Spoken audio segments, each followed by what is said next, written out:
그 창세기 6장 2절에 하나님의 아들들과 사람의 딸들에 대해서 알고 있습니다. 잠깐 찾아봅시다. 창세기 6장 봅시다.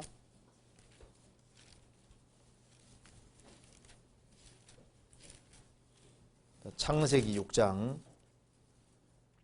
1절 사람이 땅 위에 번성하기 시작할 때 그들에게서 딸들이 나니 하나님의 아들들이 사람의 딸들의 아름다움을 보고 자기들이 좋아하는 모든 자로 아내를 삼는지라. 여호와께서 가라사대 나의 신이 영원히 사람과 함께 하지 아니하리니 이는 그들이 육체가 됨이라. 그러나 그들의 날은 120년이 되리라 하시니라. 당시에 땅에 네피림이 있었고 그 후에도 하나님의 아들들이 사람의 딸들을 취하여 자식을 낳았으니 그들이 용사라 고대 유명한 사람이었더라. 이 질문 참 중요한 질문입니다. 이게 왜 중요한 질문이냐 하면은 여기에 네피림이란 말이 나와 있죠. 3절에 네피림. 네피림 할 때 여기 옆에 꼬불꼬불하게 돼 있죠. 꼬불꼬불하게 안 되는 성경도 있어요. 이런 성경이 좋은데 나눠줘도 있고 꼬불꼬불한 거. 꼬불꼬불하게 되는 건 원문대로 썼다 그런 뜻입니다. 근데 이제 왜 원문대로 쓴다 하면은 우리말로 번역할 말이 없는 거예요. 그래서 이 말 자체를 장부가 아주 엄청난 거인이 그런 뜻입니다. 그런데 장부라고 해도 좀 말이 좀 안 맞는 것이 장부 보통 우리가 이제 키가 아주 엄청 큰 사람보다 훨씬 더 큰 사람을 말하는 거거든요.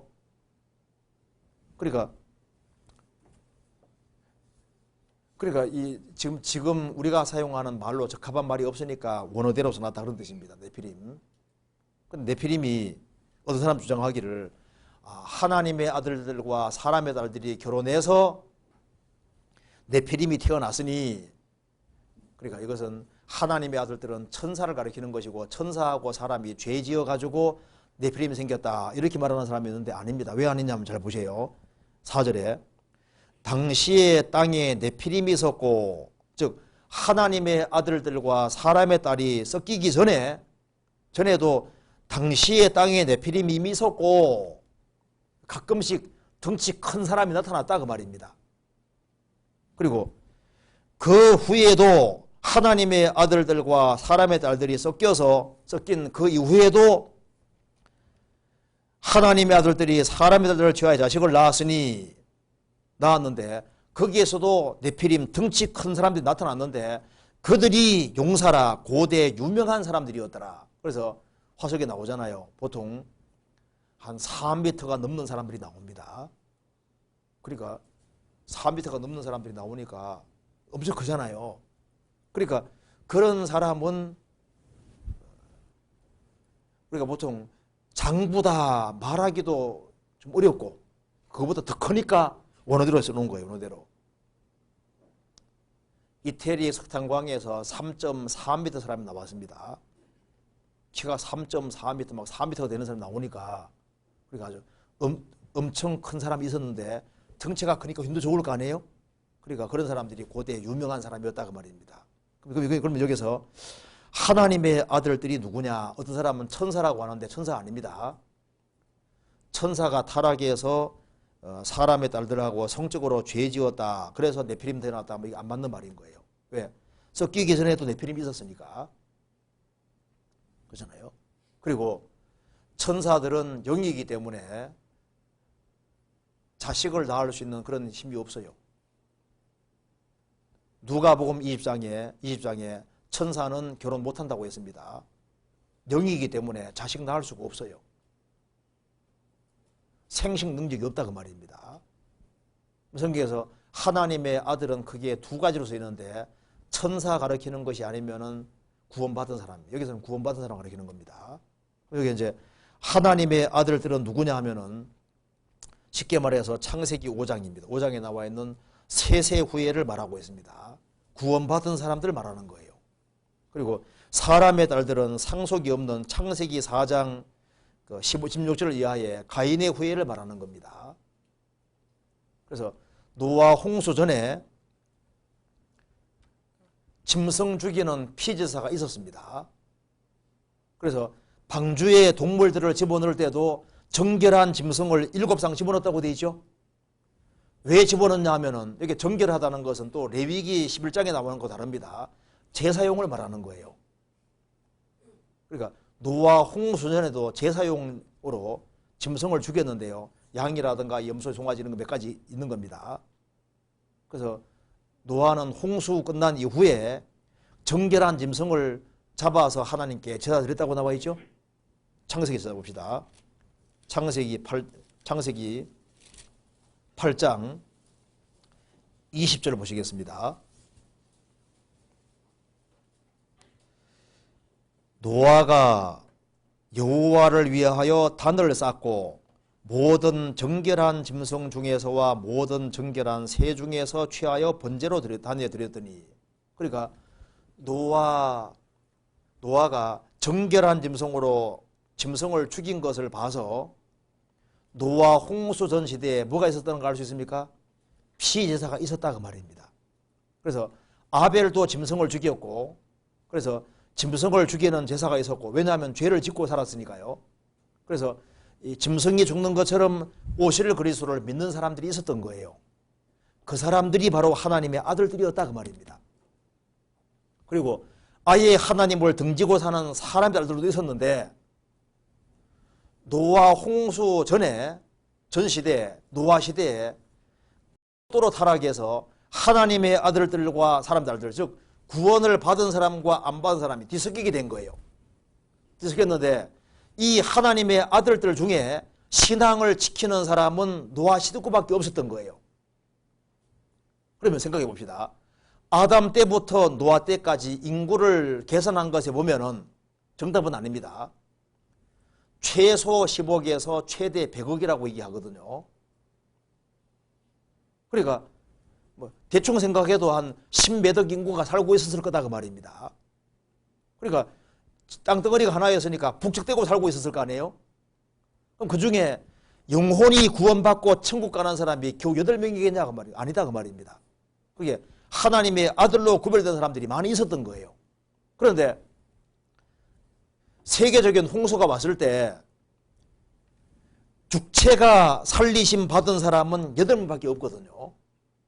나머지는 다 죽었는데 가인의 후손들은 주님과 관계없는 사람이니까 당연히 멸망해야 될 거 아니에요. 그런데 이 하나님의 아들들은 짐승을 죽이면서 오실 그리스도를 바랐던 사람들이거든요. 오실 그리스도를 바랐는데 세상이 너무 타락하다 보니까 세상에 휩쓸려버린 거예요. 휩쓸리고 안 돌이켰다 그 말입니다. 그래서 하나님께서 120년 동안 유예 기간 주셨거든요. 그럼에도 불구하고 안 돌이키니까 하나님께서 방주를 짓게 하신 거예요. 짓게 하시고, 그리고 이제 노아 식구들을 집어넣고 동물들을 집어넣고 홍수를 내리셨다 그 말입니다.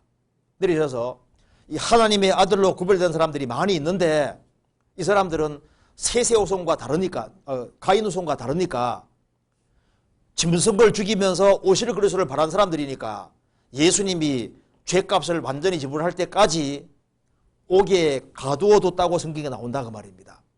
성경 찾아봅시다. 베드로 전서 3장 보시겠습니다.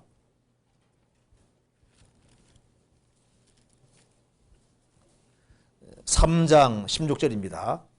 18절입니다.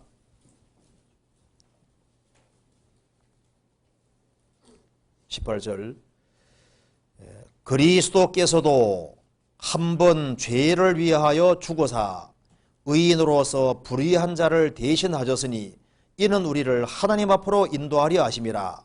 육체로는 죽임을 당하시고 영으로 살리심을 받으셨으니, 자, 예수님이 십자가에 죽으시고 부활하는 그 3일 동안 무슨 일을 하셨느냐? 예수님께서 하신 일이 있습니다. 19절, 저가 또한 영으로 옥이 있는 영들에게 전파하시니라. 이건 천국도 아니고 지옥도 아닙니다. 연옥도 아닙니다. 주님께서 이 노아 홍수 전 시대 때 그때 셋의 후손들 하나님의 아들들을 위해서 다 가둬둔 것이 있는 거예요. 그게 옥입니다. 그들은 20절, 그들은 옥에 있는 영들, 그들은 전에 노아의 날 방주 예비할 동안 하나님이 오래 참고 기다리실 때 창세기 6장에 120년이라 했습니다. 기다리실 때 순종치 아니하던 자들이라, 하나님의 아들들이라, 세세의 후손들이라 그 말입니다. 방주에서 물로 말미암아 구원을 얻은 자가 몇 명뿐이니 겨우 8명이라. 그러니까 육체가 살아남은 사람은 8명밖에 없는 거예요. 나머지는 징계로 다 죽은 겁니다. 그래서 이 사람들은 예수님이 오실 때까지 옥이라는 곳에 가두어 있었단 말입니다. 그래서 예수님이 이제 오셔서 죄값 다 지불하셨기 때문에 그 사람들을 끄집어내 주신 겁니다. 베드로전서 4장 6절 같이 읽겠습니다. 이를 위하여 죽은 자들에게도 복음이 전파되었으니 이는 육체로는 사람처럼 심판을 받으나 영으로는 하나님처럼 살게 하려 함이니라. 이 말은 이제 사람이 죽음 건너가 다시 구원 귀했다는 뜻이 아닙니다. 이를 위하여 죽은 자들에게도 누굽니까? 여기 3장에 나와 있는 옥에 있는 영들이 말하는 겁니다. 죽은 자들, 하나님 아들들입니다. 죽은 자들에게도 복음이 전파되었으니 주님이 죄값을 다 지불한 걸 완성한 걸 전해주신 겁니다. 이는 육체로는 사람처럼 심판을 받으나 육체로는 징계받아 죽었잖아요. 그러나 영으로는 하나님처럼 살게 하심이니라. 이 사람들은 오실 그리스도를 바라던 사람들인 거예요. 받아서 징계로 제명대로 못살고 죽었다 그 말입니다.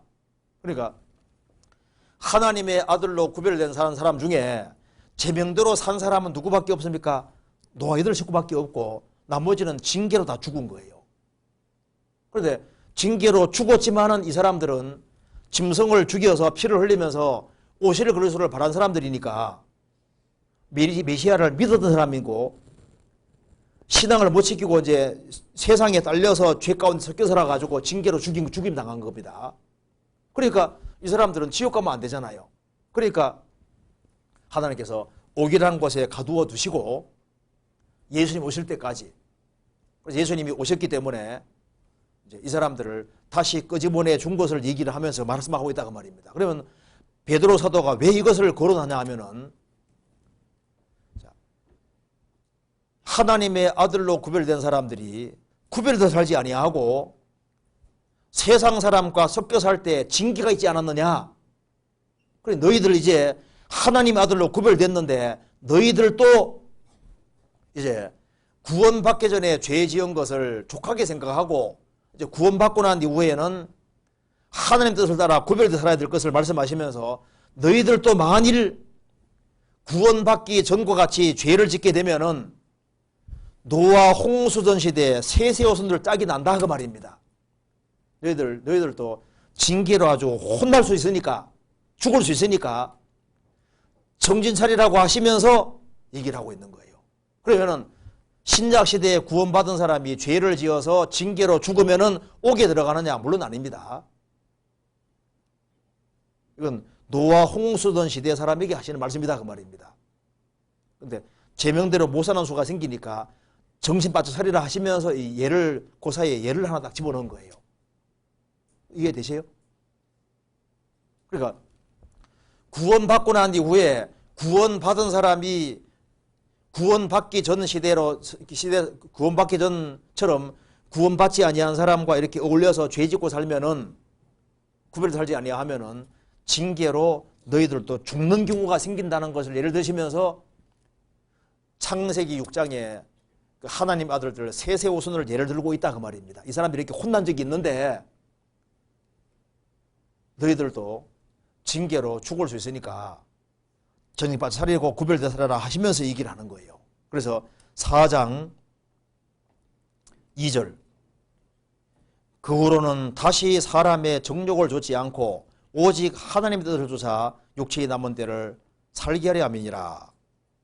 너희가 음란과 정욕과 술취함과 방탕과 연락과 무법한 우상 숭배를 하여 이방인의 뜻을 좇아가는 것이 지나간 때가 족하도다. 그러니까 이제 죄 이제 그만 지었으면 됐으니까 딱 구별돼서 바르게 살 생각하라 그 말입니다. 이 내용 어렵지 않죠? 안 어렵죠? 네. 설명 다시 안 해도 되겠죠? 그러니까 노아 홍수 전 시대에 인구가 그렇게 많은데 8명만 천국 가는 게 아니에요. 그잖아요. 인구가 그렇게 많은데 8명만 천국 가겠습니까? 아닌 거예요. 노아 홍수 전 시대 때도 아담은요, 노아 할아버지 라멕 살 때도 살아 있었거든요. 노아 할아버지 라멕 있을 때 아담이 살고 있었습니다. 그러니까 아담이 여호와에 대한 지식을 확실히 가지고 있는 사람인데 여호와에 대한 지식이 많이 있는 거예요. 그 중에 정말 참되게 짐승피를 흘리면서 옷을 그려서 말하는 사람들이 많이 있었던 겁니다. 있었는데 그런데 하나님 말씀 안 듣고 다 하지 않습니까? 안 듣고 죄에 섞여 살아가니까 그러니까 하나님께서 그러니까 노아 방주를 만들게 하셔서 노아 식구들로 다시 역사를 시작하신 거예요.